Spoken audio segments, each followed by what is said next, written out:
Hi guys, welcome back to my channel. So in today's video we are going to discuss a lot of nitty-gritty details on how you can make the next year, which is 2024, the best year that you've had till now. I actually have gone through a lot of stuff in past 2 years, and I feel like I have done a lot of development when it comes to what I do on a daily basis, my mental growth and my physical growth. So I definitely have a lot of information to share, and this is why I actually have a lot of videos like this planned out in the future as well. So yeah, for now, let's get started.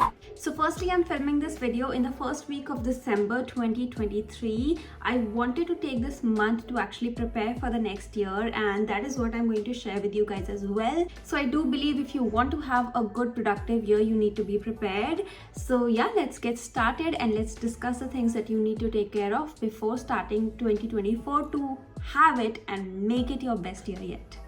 So also all through this video, I'm going to share snippets from my own life, how I like to do things, what is my regime, and how I like to get up in the morning, do the chores, and actually take care of my baby as well.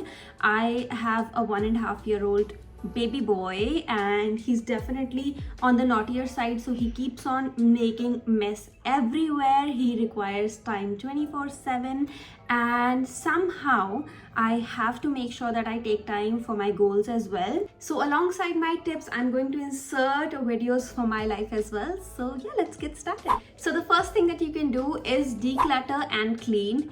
Marie Kondo actually said, messy room, messy brain, and I could not agree more. If your room and your surroundings are messy, there is no way that you can actually get rid of that brain fog that happens when you see mess everywhere.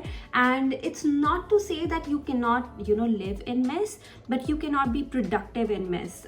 I feel like cleanliness actually gives you a peaceful mind, and what I've realized is when I start cleaning, it actually feels like a fresh start. I basically take one day out, put on my podcast, and start cleaning. I make sure that everything is in its place. Although let me also say that because I have a child and my room is constantly in the state of mess, I do try to keep it clean most of the times, but since I have a child, he just pulls everything and stands on everything and makes sure that everything is on the floor. All the toys, all the stuff, everything that he can reach is on the floor. But that does not mean that we don't keep our room clean. Cleanliness is for the state of mind.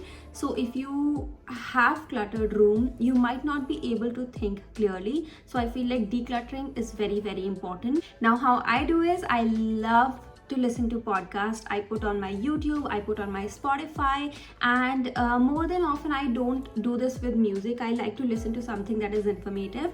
That is something that I prefer. So yeah, I put on a podcast, and cleaning and organizing things just becomes so much easier when you're listening to something. It just isn't a chore anymore. I actually enjoy doing it, and the benefit of it, it actually signals your brain that you are doing something productive. It makes you feel good. It actually gets rid of that brain fog, which just makes you confused at why you're feeling dull when your surroundings are not clean. Next is digital cleanse, which is very, very important. So this is something that I started doing, I think 8 months back. That is when I realized that most of the times I was not even in my head.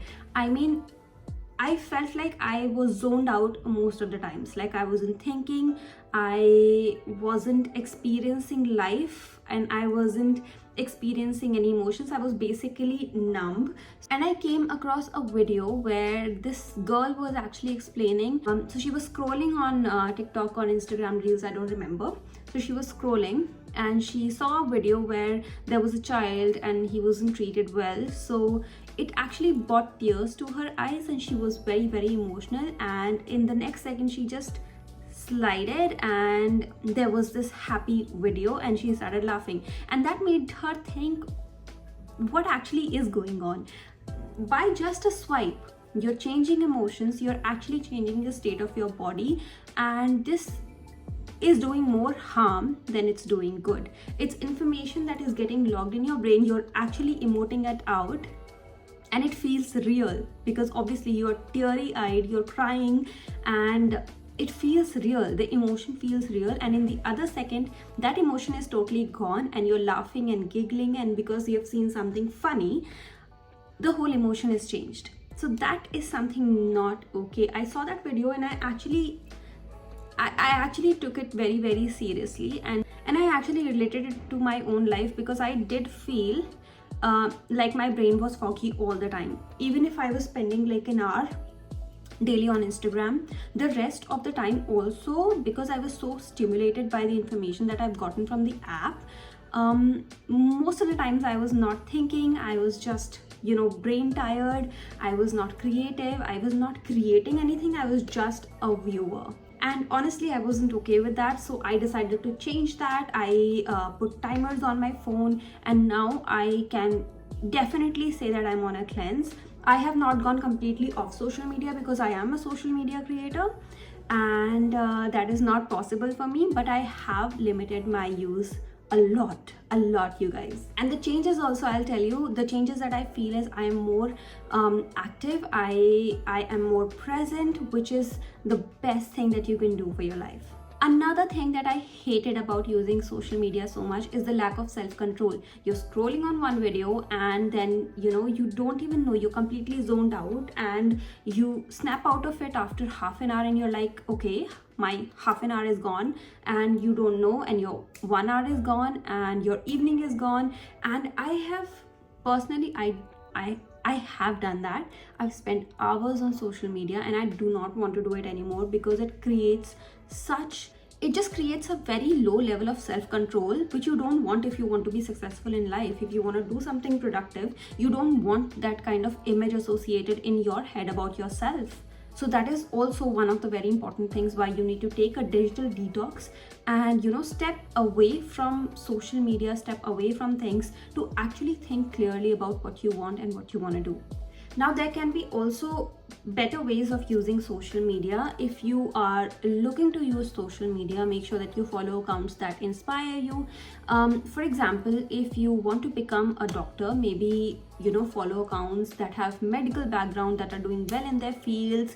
And if you want to have inspiration, maybe follow inspirational accounts. If you're spiritual, follow spiritual accounts.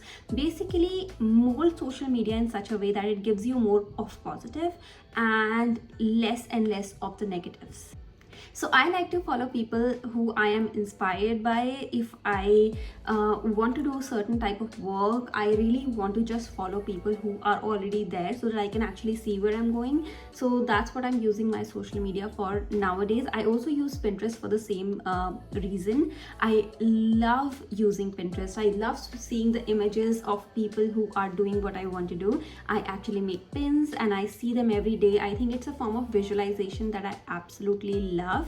More than Instagram, actually, I am switching to Pinterest because you see it every day. It kind of gets fed into your brain that, you know, this is what you're aiming for. So I think that is the best use of social media platforms, to actually inspire you, to give you that kind of motivation to, you know, take 1 step, 2 step, 3 steps towards where you want to go and not distract you from it. Now, going a little more into it, I would really want to nudge you guys. If you feel jealous of someone that you see on social media, if you feel envious of someone you see on social media, if you feel like there are some negative thoughts coming into your head when you see someone on social media, immediately unfollow.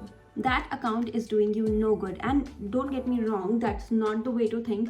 You know, the person who you're seeing might not be doing anything wrong. They might just be living their best life. But if it's not making you feel positive about your own life, I don't think it's worth following such people. You have to think for yourself what is driving you, what is giving you positivity, what is giving you the best nudge forward. So if you have accounts like that, follow them. And if it's anything negative, just unfollow. Now, the third step is to help yourself. Help yourself become a little bit better every day. Small habits actually lead to big results. So everything is hidden in our daily chores, in our daily routines, in what we create every day. Even if you take out 1 hour to actually work on your dreams every day, it actually works wonders. But you have to take time out for what is important to you, because nobody else is going to actually push you, nudge you towards that direction. You have to do it yourself. Now, I like to frame my days in such a way that I actually squeeze out a little time for my work. I make sure that my chores are complete in the morning. I get up at 6 o'clock. I do my breakfast. I actually cook in the house as well. I make sure that I complete all my chores by, say, 7:38, and then I come back to my room, take care of my baby and clean the room, do all the other chores that are there, and by 11 o'clock I make sure that I complete all the work and I'm good to go.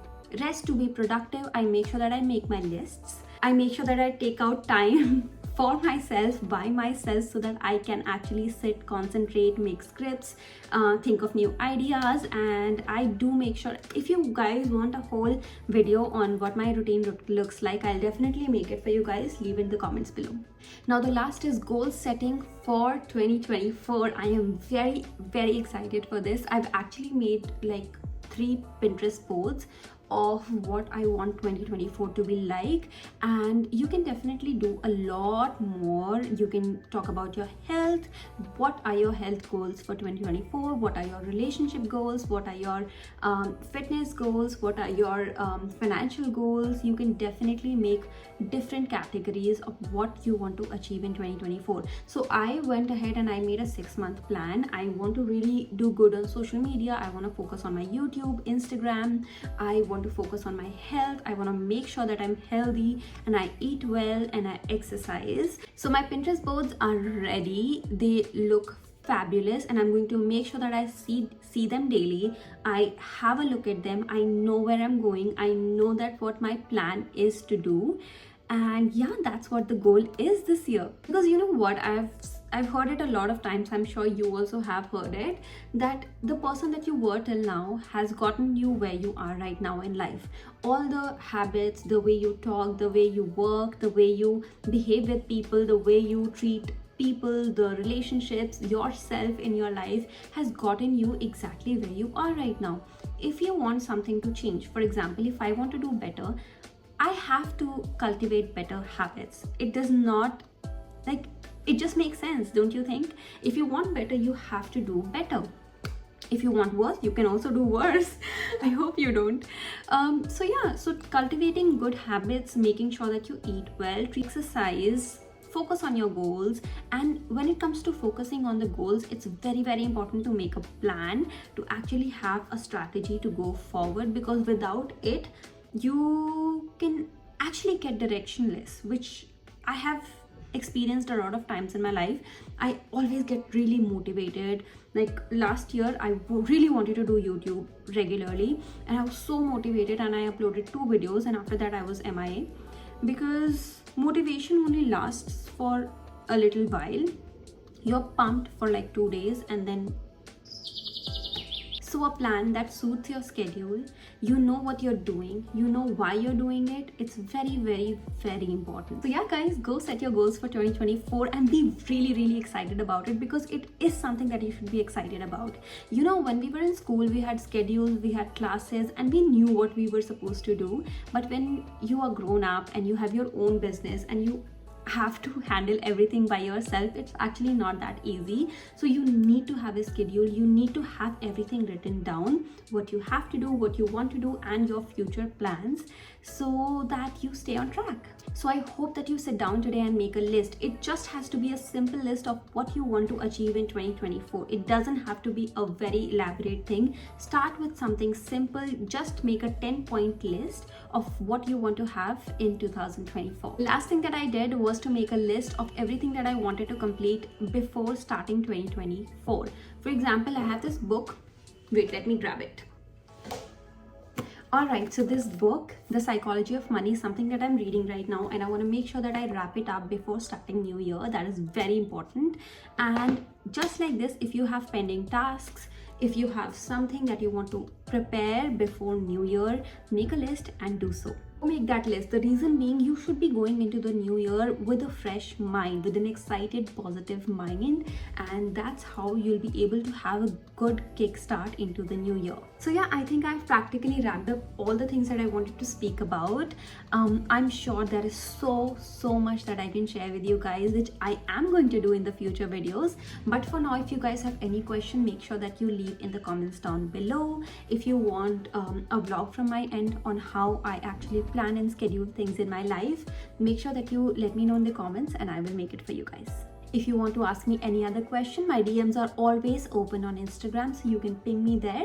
I truly appreciate you for watching and giving me your time. I'll see you guys next time.